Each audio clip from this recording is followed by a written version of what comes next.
കർണാടകയിലെ ഒരു കാട്ടിൽ ഭീകരനായ ഒരു സിംഹമുണ്ടായിരുന്നു. മറ്റുള്ള ജീവികളൊക്കെ ക്രൂരനായ സിംഹത്തിൽ നിന്നും എങ്ങനെ രക്ഷപ്പെട്ട് ജീവിക്കാമെന്ന് ചിന്തിക്കുന്നവരായിരുന്നു. ഒരു ദിവസം പുല്ല് തിന്നുകൊണ്ടിരുന്ന മാൻ ജോഡികളുടെ അടുത്തേക്ക് സിംഹം വന്നു. ഭക്ഷണം കഴിക്കുകയാണല്ലേ? സിംഹത്തിനെ കണ്ടപ്പോൾ മാനുകൾ രണ്ടുപേരും പേടിച്ചുപോയി. അതേ മഹാരാജാവേ, കുറച്ച് കഴിക്കും, കുറച്ച് കുഞ്ഞുങ്ങൾക്ക് എടുത്തോണ്ടോ. ഞാനും ഇത് തന്നെയാണ് എന്റെ മക്കളോട് പറഞ്ഞിട്ട് വന്നത്. വേട്ടയാടി കുറച്ച് ഞാൻ തിന്നും, ബാക്കി അവർക്ക് കൊണ്ടു കൊടുക്കുമെന്ന്. ഇത് കേട്ടതും മാൻ ജോഡികൾ പ്രാണരക്ഷാർത്ഥം ഓടിത്തുടങ്ങി. സിംഹവും അവരെ പിന്തുടർന്ന് ഓടാൻ തുടങ്ങി. ഒരുപാട് ദൂരം ഓടിയ മാനുകൾ ഒരു പാറയുടെ പുറകെ ഒളിച്ചിരുന്നു. നോക്കിയേ, നമുക്ക് രണ്ടുപേർക്ക് ഇവിടെ നിന്ന് രക്ഷപ്പെടാൻ പറ്റില്ല. ഒരു കാര്യം ചെയ്യ്, നീ വേഗം കുട്ടികളുടെ അടുത്ത് പോ.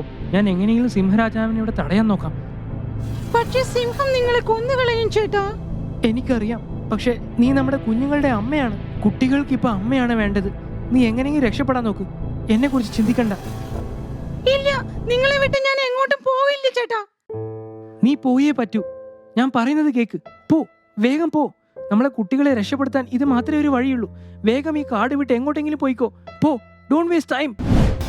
പേടമാൻ രക്ഷപ്പെട്ട അടുത്ത നിമിഷം സിംഹം ആ ആൺമാനിനെ കൊന്നു. ഭയന്ന് വിറച്ച പേടമാൻ കുഞ്ഞുങ്ങളുടെ അരികിൽ ചെന്നു. മക്കളെ, പെട്ടെന്ന് പുറപ്പെട്, നമ്മൾ ഈ കാട് വിട്ട് പോയേ പറ്റൂ. എന്ത് പറ്റി അമ്മ? എന്തിനാ അമ്മ അങ്ങനെ പേടിച്ചിരിക്കുന്ന? നിങ്ങളുടെ അച്ഛനെ ആ സിംഹരാജാവ് കൊന്നു തിന്നു മക്കളെ. ഒരു നിമിഷം കൂടി ഇനി ഈ കാട്ടിലിരിക്കുന്നത് ശരിയല്ല. ഇത് കേട്ടുകൊണ്ടാണ് ഭല്ലുക്കുരങ്ങൻ അവിടെ എത്തിയത്. ചേച്ചി ഒന്ന് നിന്നേ. ഈ സിംഹരാജാവിനെ പേടിച്ചിട്ട് ചേച്ചി ഈ കാട് വിട്ടൊന്നും പോകേണ്ട ആവശ്യമില്ല. നിങ്ങളുടെ ഈ സഹോദരൻ ഇവിടെ ജീവിച്ചിരിപ്പില്ലേ? ചേട്ടാ, നിങ്ങൾ വിചാരിച്ചാൽ പോലും ഞങ്ങളെ സഹായിക്കാൻ പറ്റില്ല. സിംഹരാജാവ് അതിശക്തനും ക്രൂരനുമാണ്. അവൻ ശക്തനായിരിക്കും, പക്ഷെ ഈ ബല്ലുവേ ആഞ്ജനേയ സ്വാമിയുടെ ഭക്തനാ. ഇന്ന് ശനിയാഴ്ചയാണ്. ആഞ്ജനേയ സ്വാമിക്ക് മാലയും കുങ്കുമവും ചാർത്തണം. എനിക്ക് കുറച്ച് സമയം താ ചേച്ചി. പിന്നെ ഈ ബല്ലു കാണിച്ചു തരാൻ എനിക്ക് എന്ത് ചെയ്യാൻ പറ്റുമെന്ന്. ഭല്ലുവിന്റെ ഉറച്ച വാക്കുകൾ കേട്ട് പേടമാൻ കുറച്ചു മണിക്കൂറുകൾ അവിടെ കഴിയാൻ തീരുമാനിച്ചു.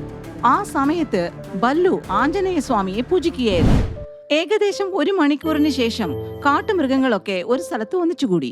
സുഹൃത്തുക്കളെ, ഇന്ന് മാൻ ചേച്ചിയും കുട്ടികളും സിംഹരാജാവിനെ പേടിച്ച് ഈ കാട് വിടാൻ ഒരുങ്ങി നിൽക്കുകയാണ്. ഇതിനൊരു പരിഹാരം കണ്ടുപിടിച്ചില്ലെങ്കിൽ നാളെ നമ്മുടെ ഗതി ഇതന്നെ ആയിരിക്കും. മനസ്സിലാവുന്നുണ്ടോ? മാനിന്റെ കുടുംബം മാത്രമല്ല, ഞങ്ങളും ഈ കാട്ടിൽ നിന്നും സ്ഥലവിടാൻ പോകുകയാണ്. എന്താ പറഞ്ഞേ? ഞങ്ങൾക്കും ജീവിക്കണം. ഇവിടെ മരിച്ചല്ലേ ജീവിക്കുന്നത്. അനിയ, നമ്മൾ ഇവിടെ വെക്കുന്ന ഓരോ സ്റ്റെപ്പും മരണത്തിലേക്കാണ്. സിംഹത്തിന്റെ വായിൽ നിന്ന് രക്ഷപ്പെട്ട വേട്ടക്കാരന്റെ മുമ്പില്, വേട്ടക്കാരൻ നിന്ന് രക്ഷപ്പെട്ട സിംഹത്തിന്റെ മുമ്പില്. ഇതാണ് ഇവിടുത്തെ ഗതി. ജീവിക്കാൻ കൊള്ളില്ല. നമുക്ക് എല്ലാവർക്കും ഇവിടുന്ന് സ്ഥലം വിടാം. വരൂ, പോകാം. കാട് വിട്ടു പോകാതിരിക്കാൻ മൃഗങ്ങൾക്ക് ധൈര്യം കൊടുത്തുകൊണ്ടിരിക്കുകയായിരുന്നു ഭല്ലു. സുഹൃത്തുക്കളെ, പറയുന്നത് കേക്കൂ. ഈ കാട് വിടരുത്. സിംഹത്തിൽ നിന്നും രക്ഷപ്പെടാനേ എന്റെ കയ്യിൽ ഒരു ഐഡിയ ഉണ്ട്. ആഹാ, എന്താണ് ഐഡിയ? നമ്മൾ സിംഹരാജാവിനെ പോയി കാണുന്നു. ഇവൻ എന്ത് പ്രാന്തായി പറയുന്ന? സിംഹത്തിന്റെ അടുത്ത് നിന്ന് ഒരു അടി കിട്ടിയാലേ ഇവൻ മങ്കി 65 ആകും.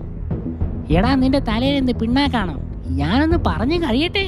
ശരി, ബാക്ക് ടു ദ പോയിന്റ്. നമ്മൾ സിംഹരാജാവിനെ കണ്ട് വേട്ടയാടുന്നതിന് വേണ്ടി കുറച്ച് നിയമങ്ങൾ ഉണ്ടാക്കണം. നിങ്ങൾ എന്റെ ഒപ്പം വരാൻ റെഡിയാണോ? എന്ത് നിയമം? അങ്ങനെ ചോദിക്ക്. ഇനി മുതൽ സിംഹം വൃദ്ധരെയോ അല്ലെങ്കിൽ രോഗികളെയോ മാത്രമേ വേട്ടയാടാൻ പാടുള്ളൂ. സ്ത്രീകളെയും കുഞ്ഞുങ്ങളെയും വേട്ടയാടരുത്. ഇത് കൊള്ളാവുന്ന നിയമമാണ് കേട്ടോ. പക്ഷേ സിംഹം അനുസരിക്കോ? സിംഹം മാത്രല്ല, അവന്റെ അപ്പന്റെ അപ്പനും അനുസരിക്കും. ബല്ലു പറഞ്ഞത് കേട്ടപ്പോൾ കുറുക്കത്തിക്ക് ഇങ്ങനെ തോന്നി. ഇവിടെ നടന്ന കാര്യങ്ങളൊക്കെ ഞാൻ സിംഹരാജാവിനോട് പോയി പറഞ്ഞ് അദ്ദേഹത്തിന്റെ വിശ്വാസം നേടിയെടുക്കും. അങ്ങനെ ഇവരുടെ പ്ലാൻ ഒക്കെ പൊളിച്ചു കഴിഞ്ഞാല് സിംഹരാജാവ് എന്നെ മാത്രം വെറുതെ വിടും. മീറ്റിംഗ് നടന്നുകൊണ്ടിരിക്കുമ്പോൾ തന്നെ ഒറ്റ കൊടുക്കാൻ കുറുക്കത്തി സിംഹത്തിന്റെ അടുത്തേക്ക് പോയി. സിംഹമഹാരാജൻ നീണാൾ വാഴട്ടെ. മരണത്തിന്റെ വേറൊരു പേരാണ് സിംഹം. എന്താ, നിനക്ക് മരണത്തിന്റെ പേടിയില്ലേ? പേടിയില്ലാണ്ടിരിക്കോ? അതുകൊണ്ടാണ് താങ്കളെ കാണാൻ വന്നത്. ഞാൻ താങ്കളുടെ സീക്രട്ട് ഏജന്റായി വർക്ക് ചെയ്യാൻ തയ്യാറാണ്. കാട്ടിൽ എന്ത് സംഭവിച്ചാലും ഞാൻ അങ്ങേ അറിയിച്ചിരിക്കും. പകരം അങ്ങേ എന്റെ ജീവൻ രക്ഷിക്കണം. ഇത് പറയാനാ ഞാൻ വന്നത്. അതിനുശേഷം ഇന്ന് കാട്ടിൽ നടന്ന മീറ്റിംഗിനെ കുറിച്ചൊക്കെ സിംഹത്തിനോട് അവൾ പറഞ്ഞു. അത് ശരി, കാട്ടിൽ പുതിയ നിയമങ്ങൾ വരാൻ പോകുന്നുണ്ടോ? ഇതിന്റെ ഒക്കെ പിന്നിൽ ആ ചീള് കൊരങ്ങനാണല്ലേ? അവൻ നിയമവും കൊണ്ട് വരട്ടെ, ഞാൻ ആരാണെന്ന് കാണിച്ചു തരാം. ഇത്രയും പറഞ്ഞ ശേഷം കുറുക്കത്തി അവിടെ നിന്നും പോയി. കുറച്ചു സമയത്തിന് ശേഷം കാട്ടിലെ മൃഗങ്ങളൊക്കെ സിംഹരാജാവിന്റെ മുമ്പിലെത്തി. സിംഹരാജാവ് ജയിക്കട്ടെ. പറയടാ കൊരങ്ങ, എല്ലാവരും കൂടി എന്തിനാ ഇവിടെ? ഞങ്ങൾ രാജാവിനോട് ഒരു പെറ്റീഷൻ കൊടുക്കാൻ വന്നതാ. പെറ്റീഷനോ? കൊള്ളാം. ഞാൻ വേട്ടയാടാൻ നിങ്ങൾ നിയമം ഉണ്ടാക്കിയല്ലേ? പറ, ഇത് പറയാനല്ലേ ഇവിടെ വന്നിരിക്കുന്നത്?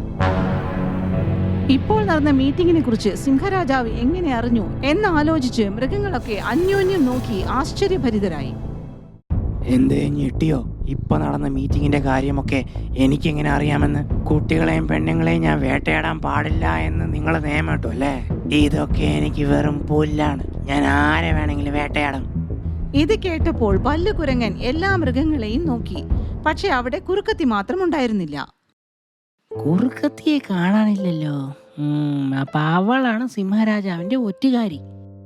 അപ്പൊ അങ്ങനെയാണ് കാര്യങ്ങളല്ലേ? എന്നാൽ കുറുക്കത്തി, നിനക്ക് ഞാൻ വെച്ചിട്ടുണ്ട്.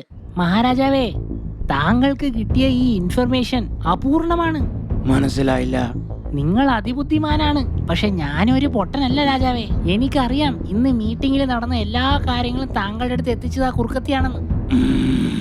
പക്ഷെ ഒരു കാര്യം അവൾ പറഞ്ഞിട്ടുണ്ടാവില്ല. അതെന്താന്ന് വെച്ചാലേ, അവളാണ് ഞങ്ങളോട് ഈ നിയമം ഉണ്ടാക്കാൻ തന്നെ പറഞ്ഞത്. അവള് പറഞ്ഞെന്നോ? നീ എന്തൊക്കെയാടാ പറയുന്നത്? അതെന്താന്ന് വെച്ചാൽ മഹാരാജാവേ, ഈ നിയമം നിങ്ങൾ അംഗീകരിച്ചാൽ ആദ്യം നിങ്ങളെ വേട്ടയാടാൻ പോകുന്നത് ആ കുറുക്കത്തിയുടെ അമ്മാവനെ ആയിരിക്കും. അവൾക്ക് സ്വന്തം കാര്യം സിന്ദാബാദാണ്. അതുകൊണ്ടാണ് അവൾ ഈ ഡബിൾ ഗെയിം കളിച്ചത് മഹാരാജാവേ. നിയമങ്ങൾ ഉണ്ടാക്കുന്നതായിരിക്കും അവൾ ഞങ്ങളുടെ കൂടെയായിരുന്നു. നിങ്ങൾ ആക്സെപ്റ്റ് ചെയ്യില്ല എന്ന് അവൾക്കറിയാം. അതുകൊണ്ട് ഇപ്പൊ നിങ്ങളുടെ കൂടെയായി. അത് ശരി. അപ്പൊ കുറുക്കത്തി എന്റെ ചുമലിലിരുന്ന് എന്നെ തന്നെ തിന്നാൻ നോക്കിയല്ലേ? ആദ്യം അവളെ തന്നെയായിരിക്കും ഞാൻ അടിച്ചു കഴിക്കുന്നത്. മഹാരാജാവേ, ആ കുറുക്കത്തിയോട് ക്ഷമിക്കണം. നിയമം അങ്ങ് അംഗീകരിച്ചു കഴിഞ്ഞാൽ അങ്ങയുടെ ആദ്യത്തെ വേട്ട തന്നെ അവളുടെ അമ്മാവനെ അല്ലേ? നിങ്ങളുടെ തലയിലെന്താ പിണ്ണാക്കാണോ? ഈ വൃദ്ധന്മാരെയും അസുഖം പിടിച്ചവരെല്ലാം കഴിച്ച് എന്നെ കാലപുരിയിൽ അയക്കാനാണോ നിങ്ങളുടെ പ്ലാൻ? അത് നടക്കില്ല മോനെ. എനിക്ക് ഭ്രാന്ത് പിടിച്ചാൽ ഞാൻ എന്ത് ചെയ്യുന്നു എനിക്ക് എന്നെ അറിഞ്ഞൂടാ. തലം വിട്ടോ, അല്ലെങ്കിൽ ഒരുത്തരും ജീവനോടെ പോവില്ല അവിടെ നിന്ന്. ക്രുദ്ധനായ സിംഹത്തിന്റെ ഗർജനം കേട്ട് പേടിച്ച് മൃഗങ്ങളൊക്കെ സ്ഥലം വിട്ടു. അടുത്ത ദിവസം സിംഹം കുറുക്കത്തിയെ വേട്ടയാടാൻ അവിടെ ചെന്നു. സിംഹത്തെ കണ്ടപ്പോൾ കുറുക്കത്തി പറഞ്ഞു, അയ്യോ രാജാവേ, എന്നെ കാണാൻ അങ്ങ് ഇങ്ങോട്ട് വരുന്നു. ഒരു വാക്ക് പറഞ്ഞാൽ ഞാൻ അങ്ങോട്ട് വരുമായിരുന്നല്ലോ. വേട്ടയ്ക്ക് ഒറ്റയ്ക്കല്ലേ പോകാൻ പറ്റുള്ളൂ എന്റെ കുറുക്കത്തി. ഇത് കേട്ടതും കുറുക്കത്തി ശരിക്കും പേടിച്ചു. മഹാരാജാവേ, ഞാൻ അങ്ങയുടെ ദാസിയല്ലേ? അങ്ങ് എന്നെയാണോ തിന്നാൻ പോകുന്നത്? ആ, കാരണം നീ എന്നെ വിഡ്ഢിയാക്കാൻ ശ്രമിച്ചു. അങ്ങ് എന്താണ് പറയുന്നത് മഹാരാജാവേ? ഞാൻ അങ്ങയെ വിഡ്ഢിയാക്കാൻ ശ്രമിച്ചെന്നോ? ആ, ഈ പുതിയ നിയമം ഞാൻ ആക്സെപ്റ്റ് ചെയ്തിരുന്നെങ്കിൽ ആദ്യം തിന്നാൻ പോകുന്നത് നിന്റെ അമ്മാവനെ ആയിരിക്കും.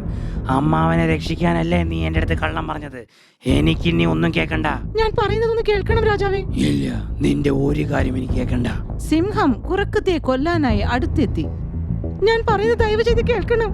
ഇല്ല രാജാവേ, എനിക്ക് ശരിക്കും ഒരു കാര്യം പറയാനുണ്ട്. ഇല്ല, നിന്നെ മരണത്തിൽ നിന്നും ആർക്കും രക്ഷിക്കാൻ പറ്റില്ല. അടുത്ത നിമിഷം തന്നെ സിംഹം കുറുക്കത്തിയുടെ മേൽ ചാടി വീണു. മരിക്കുന്നതിന് മുമ്പ് കുറുക്കത്തി ഇങ്ങനെ പറഞ്ഞു, രാജാവേ, എനിക്ക് അമ്മാവനെ ഇല്ല.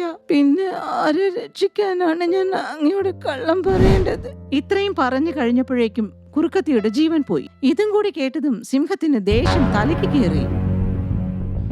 എന്നെ മണ്ടനാക്കി കടന്നു കളയാന്ന് വിചാരിച്ചല്ലേ ബല്ലോ?